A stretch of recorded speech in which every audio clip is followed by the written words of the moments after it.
Khanauri border ਦੇ ਉੱਪਰ ਕਿਸਾਨੀ ਮੰਗਾਂ ਨੂੰ ਲੈ ਕੇ ਜਗਜੀਤ ਸਿੰਘ ਡੱਲੇਵਾਲ ਲਗਾਤਾਰ 87 ਦਿਨਾਂ ਤੋਂ ਮਰਨ ਵਰਤ ਦੇ ਉੱਪਰ ਨੇ। ਪਰ ਵੱਡੀ ਖਬਰ ਆ ਕਿ ਪਿਛਲੀ 14 ਫਰਵਰੀ ਤੋਂ ਉਹਨਾਂ ਨੂੰ ਮੈਡੀਕਲ ਏਡ ਨਹੀਂ ਮਿਲ ਰਹੀ। ਨਸਾਂ ਕਮਜ਼ੋਰ ਹੋਣ ਦੇ ਕਾਰਨ ਜਗਜੀਤ ਸਿੰਘ ਡੱਲੇਵਾਲ ਨੂੰ ਮੈਡੀਕਲ ਸਹਾਇਤਾ ਨਹੀਂ ਦਿੱਤੀ ਜਾ ਰਹੀ। ਨਸਾਂ ਇੰਨੀਆਂ ਕੁ ਜ਼ਿਆਦਾ ਕਮਜ਼ੋਰ ਨੇ ਕਿ ਜਿਹੜੀ ਗਲੂਕੋਜ਼ ਦੀ ਡ੍ਰਿਪ ਹੁੰਦੀ ਆ ਉਹ ਜਗਜੀਤ ਸਿੰਘ ਡੱਲੇਵਾਲ ਦੇ ਨਹੀਂ ਲੱਗ ਰਹੀ। ਅਭਿਮਨਿਊ ਕੁਹਾੜ ਸਾਡੇ ਨਾਲ ਨੇ। ਅਭਿਮਨਿਊ ਜੀ, ਕਿਵੇਂ ਦੇਖਦੇ ਹੋ? ਜਗਜੀਤ ਸਿੰਘ ਡੱਲੇਵਾਲ ਲਗਾਤਾਰ 87 ਦਿਨਾਂ ਤੋਂ ਮਰਨ ਵਰਤ ਦੇ ਉੱਪਰ ਨੇ, ਪਰ ਹੁਣ 6 ਦਿਨ ਹੋ ਚੁੱਕੇ ਨੇ, मेडिकल एड जी है उन्होंने बंद है, नसां कमज़ोर ने। देखो, एक बेसिकली जब ये ड्रिप लगती है तो एक मेडिकल प्रोसीजर होता है कि 48 से 72 घंटे बाद वो जो नस होती है वो ब्लॉक हो जाती है। तो जगजीत सिंह डल्लेवाल जी के अनशन का 87वां दिन है और उनके अनशन के 55वें दिन उनको मेडिकल एड उनकी शुरू हुई थी, यानी मेडिकल एड शुरू हुए 32 दिन हो गए हैं। तो जो अलग अलग नसें हैं, यहाँ पे भी जो नसें हैं, इस हाथ में भी जो यहाँ नसें हैं, यहाँ नसें हैं, वो सारी की सारी ब्लॉक हो गई हैं। इसलिए 14 तारीख तक जो उनको मेडिकल एड दी जा रही थी जिस नस के माध्यम से, बाद में जब लगाने का प्रयास किया गया तो वो नस भी ब्लॉक हो गई थी। तो अभी वो अलग अलग तरीके से प्रयास कर रहे हैं उनको दवाई लगा के उन नसों को रिवाइव करने का। अभिमन्यु जी, तकरीबन 1 साल के बाद जाकर किसानों को, खनौरी बॉर्डर को, शंभू बॉर्डर को केंद्र के साथ बातचीत का माहौल बना, मीटिंग का पत्र मिला था। पहली मीटिंग में आप लोग सभी जाके आए हो, 22 को दोबारा मीटिंग है। जो मीटिंग हो चुकी है, तकरीबन 2.5-3 घंटे मीटिंग चली है, उसमें किस तरीके की बातचीत हुई केंद्र के साथ, अधिकारियों के साथ? कोई मतलब बात पटरी पे आई या नहीं आई? देखो, बातचीत एक पॉजिटिव ढंग से हुई थी। केंद्र सरकार के जो कैबिनेट मंत्री थे प्रहलाद जोशी जी और जो अन्य अधिकारीगण थे, तो उन्होंने अपनी बातें रखी कि भाई एमएसपी गारंटी, एमएसपी देने के लिए सरकार किसानों को क्या क्या कर रही है, क्या क्या योजनाएं सरकार चला रही है। तो ऐसा उन्होंने अपनी तरफ से तर्क दिए। तो जो उन्होंने बातें कही, जो उन्होंने तर्क दिए, तो उसमें जहाँ पे हमें लूप होल्स लगे हमने उनको आइडेंटिफाई करके पॉइंट आउट किया। इसके अलावा एमएसपी गारंटी कानून पे जो हमने अपना पक्ष था वो अपना पक्ष भी हमने रखा।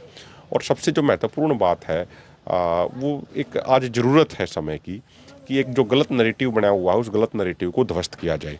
वो गलत नैरेटिव ये बना हुआ है, कुछ सरकारी और दरबारी अर्थशास्त्रियों ने बना दिया कि एमएसपी गारंटी कानून में 17 लाख करोड़ का खर्चा आ जाएगा, 15 लाख करोड़ का खर्चा आ जाएगा, देश के ऊपर कर्जा बहुत ज़्यादा पड़ जाएगा, ये तो हमारे बजट का 30% हिस्सा ले लेगा।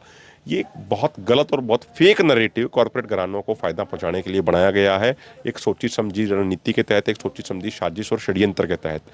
तो इस गलत नैरेटिव को ध्वस्त करना हमारी जिम्मेदारी है। हमने मीटिंग में भी, पहली मीटिंग में भी इस पर बात रखी और अब दूसरी मीटिंग में हम और भी ज़्यादा विस्तार से और भी ज़्यादा डिटेल्ड तरीके से एमएसपी गारंटी कानून के अलग अलग पहलुओं पे बात रखने का प्रयास करेंगे दोनों मोर्चों के नेता। और मैं बड़ी जिम्मेदारी के साथ ये कह सकता हूँ, बहुत सारी रिसर्च टीमें हैं जिन्होंने रिसर्च करी हैं और रिसर्च में ज़्यादा योगदान उनका ही है। फिर उसके अलावा दोनों मोर्चों की भी रिसर्च टीमें, उन्होंने भी रिसर्च करी। और वो ये नहीं कि हमने कोई 2 महीने से रिसर्च शुरू करी या 10 दिन से रिसर्च शुरू करी, ये लगातार 3.5 से 4 साल से ये रिसर्च लगातार चल रही थी। और हम बड़ी जिम्मेदारी के साथ ये बात कह सकते हैं कि सालाना जो खर्चा आएगा वो 25 से 30 हज़ार करोड़ रुपये का सालाना खर्चा है। अभी आप देखोगे, एक ये आर्टिकल है, प्रकाश कामारेड्डी जी का ये आर्टिकल है, जो अपने आप में एमएसपी के विषय पे अथॉरिटी हैं भारत के अंदर। कर्नाटक एग्रीकल्चर प्राइस कमीशन के ये चेयरमैन भी रहे हैं। तो इन्होंने भी, अगर आप देखोगे, जहाँ इन्होंने लिखा है वो इन्होंने लिखा है कि the actual burden on the government exchequer if implement carefully would be limited to no more than 25,000 crore rupees to cover the deficit between procured and market price. तो ये पूरी डिटेल्ड है इनका, ये ऐसा नहीं कि इन्होंने सिर्फ आर्टिकल लिख दिया। अभी एक इनका आर्टिकल छपा था, उन्होंने पूरा डिटेल्ड भी, उनके पास पूरी रिसर्च है। ऐसे ही कई टीमें हैं जिनकी रिसर्च है कि 25,000 करोड़ रुपया सालाना खर्चे पे एमएसपी गारंटी कानून ਬਣਾਇਆ ਜਾ ਸਕਦਾ। ਹਾਂ, ਤੁਸੀਂ ਵੀ 2 ਫਾਈਲਾਂ ਲੈ ਕੇ ਪਹੁੰਚੇ ਸੀ। ਤਾਂ ਇੱਕ ਜਗਜੀਤ ਸਿੰਘ ਡੱਲੇਵਾਲ ਦੀ ਵੀ ਡਿਮਾਂਡ ਹੈਗੀ ਆ, ਕੇਂਦਰ ਕਹਿ ਰਿਹਾ ਕਿ ਪਹਿਲਾਂ ਵਾਲੀ ਮੀਟਿੰਗ ਦੇ ਵਿੱਚ ਵੀ ਗਏ ਸੀ, ਅਗਲੀ ਮੀਟਿੰਗ ਦੇ ਵਿੱਚ ਵੀ ਜਾਣ। ਤਾਂ ਸਿਹਤ ਨੂੰ ਲੈ ਕੇ ਹੁਣ ਅਗਲੀ ਮੀਟਿੰਗ ਜਿਹੜੀ ਪਰਸੋਂ 22 ਤਰੀਕ ਨੂੰ ਹੋ ਰਹੀ ਹੈ, ਡੱਲੇਵਾਲ ਸਾਹਿਬ ਉਹਦਾ ਵਿੱਚ ਹਿੱਸਾ ਬਣਨਗੇ ਉਹਨਾਂ ਦਾ?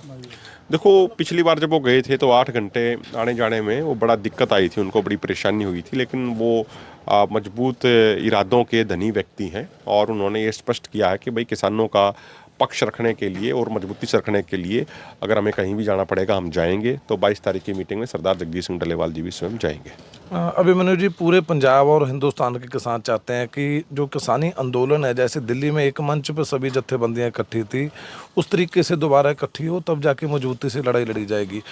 3 मीटिंग हो चुकी है पहले, अब दोबारा फिर 27 तारीख को आपने उनको इन्विटेशन भेजा है इस कैंप को, उसको देख कर कैसा लग रहा है माहौल? देखो, एकता होनी चाहिए। हम एकता के हमेशा पक्ष में रहे हैं। ये आंदोलन शुरू होने से पहले भी हमने एकता के लिए प्रयास किए थे। पिछले आंदोलन के दौरान भी एकजुटता के प्रयासों को हमने मजबूत करने का कार्य किया था। और जो अभी 12 तारीख को जो मीटिंग थी, उस दिन हमारे यहाँ पे एक बड़ी महापंचायत थी। आंदोलन का 1 साल पूरा होने पे इस वजह से हम नहीं जा पाए थे।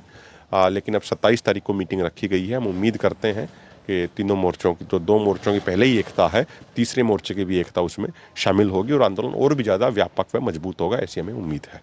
ਤਾਂ ਬਿਲਕੁਲ ਇਹ ਸਨ ਅਭਿਮਨਿਊ ਕਹਾੜ, ਜਿਹੜੇ ਦੁਬਾਰਾ ਫਿਰ 22 ਤਰੀਕ ਨੂੰ ਆਪਣੀ ਪੂਰੀ ਜਿਹੜੀ ਆ ਪੂਰੇ ਹੌਸਲੇ ਦੇ ਨਾਲ ਜਿਹੜੀ ਹੈ, ਪੂਰੀ ਤਿਆਰੀ ਦੇ ਨਾਲ ਜਿਹੜੀ ਹੈਗੀ ਹੈ ਕੇਂਦਰ ਸਰਕਾਰ ਦੇ ਨਾਲ ਮੀਟਿੰਗ ਦੇ ਵਿੱਚ ਸ਼ਾਮਿਲ ਹੋਣਗੇ। ਜਗਜੀਤ ਸਿੰਘ ਡੱਲੇਵਾਲ ਵੀ ਭਾਵੇਂ ਸਿਹਤ ਕਮਜ਼ੋਰ ਆ, ਸਾਫ਼ ਤੌਰ 'ਤੇ ਕਿਹਾ ਜਾ ਰਿਹਾ ਕਿ ਕਿਸਾਨੀ ਮੁੱਦਿਆਂ ਨੂੰ ਲੈ ਕੇ ਕਿਤੇ ਨਾ ਕਿਤੇ ਜ਼ਰੂਰ ਉਸ ਮੀਟਿੰਗ ਦਾ ਹਿੱਸਾ ਬਣਨਗੇ। ਅਤੇ ਹੁਣ ਕਿਸ ਤਰੀਕੇ ਦੇ ਹਾਲਾਤ ਹੋਣਗੇ, ਕਿਉਂਕਿ ਪਹਿਲਾਂ ਜਿਹੜੀ ਮੀਟਿੰਗ ਹੈਗੀ ਆ 3 ਘੰਟੇ ਦੇ ਲਗਭਗ ਮੀਟਿੰਗ ਚੱਲੀ ਸੀ ਕੇਂਦਰ ਸਰਕਾਰ ਦੇ ਅਧਿਕਾਰੀਆਂ ਦੇ ਨਾਲ, ਖੇਤੀ ਮੁੱਦਿਆਂ ਦੇ ਉੱਪਰ ਗੱਲਬਾਤ ਹੋਈ ਆ, ਤਾਂ ਦੁਬਾਰਾ ਫਿਰ ਪੋਜ਼ਿਟਿਵ ਮਾਹੌਲ ਦੇ ਵਿੱਚ ਮੀਟਿੰਗ ਦੀ ਜਿਹੜੀ ਸੰਭਾਵਨਾ ਉਹ ਕਿਸਾਨਾਂ ਦੇ ਵੱਲੋਂ ਰੱਖੀ ਜਾ ਰਹੀ ਆ। ਖਨੌਰੀ ਬਾਰਡਰ ਤੋਂ ਚਰਨਜੀਤ ਕੌਸ਼ਲ, ਦੈਨਿਕ ਸਵੇਰਾ ਟੀਵੀ।